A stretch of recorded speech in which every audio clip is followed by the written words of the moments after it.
ಅಳಿವಿನಂಚಿನಲ್ಲಿರುವ ಅಪರೂಪದ ಭತ್ತದ ತಳಿಗಳ ಬೀಜಗಳನ್ನು ಬಿತ್ತಿ ತಳಿ ಸಂರಕ್ಷಣೆ ಮಾಡುತ್ತಿರುವ ಕಾಸರಗೋಡು ಜಿಲ್ಲೆಯ ಬೇಳೇರಿ ನಿವಾಸಿ ಸತ್ಯನಾರಾಯಣ ಅವರಿಗೆ ಪದ್ಮಶ್ರೀ ಪುರಸ್ಕಾರ ಒಲಿದಿದೆ.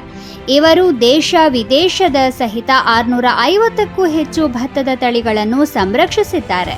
ಅಲ್ಲದೆ ಪರಂಪರಾಗತವಾಗಿ ಲಭಿಸಿದ 1 ಎಕರೆ ಜಮೀನನ್ನು ನೈಸರ್ಗಿಕ ವನವನ್ನಾಗಿ ಬೆಳೆಸಿದ್ದಾರೆ.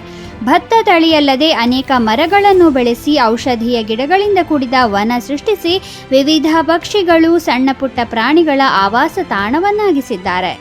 ಸ್ಥಳೀಯ ಬೀಜ ವೈವಿಧ್ಯವನ್ನು ಸಂರಕ್ಷಿಸುವ ವ್ಯಕ್ತಿಗಳು ಮತ್ತು ಸಂಸ್ಥೆಗಳಿಗೆ ಕೇಂದ್ರ ಕೃಷಿ ಇಲಾಖೆಯು ನೀಡುವ plant genome saviour farmer reward ಎಂಬ ರಾಷ್ಟ್ರೀಯ ಪುರಸ್ಕಾರಕ್ಕೂ ಇವರು ಪಾತ್ರರಾಗಿದ್ದಾರೆ. ಕಸಿ ಕಟ್ಟುವಿಕೆ, ಜೇನು ಸಾಕಾಣಿಕೆ, ಗಾರೆ ಕೆಲಸ, ಮರದ ಕೆಲಸ, ಎಲೆಕ್ಟ್ರಿಕ್ ಮತ್ತು ಮೋಟಾರ್ ರೀವೈಂಡಿಂಗ್ ಕೆಲಸಗಳಲ್ಲೂ ಪರಿಣಿತರಾದ ಇವರಿಗೆ ಸಾಹಿತ್ಯದ ಅಭಿರುಚಿಯೂ ಇದೆ.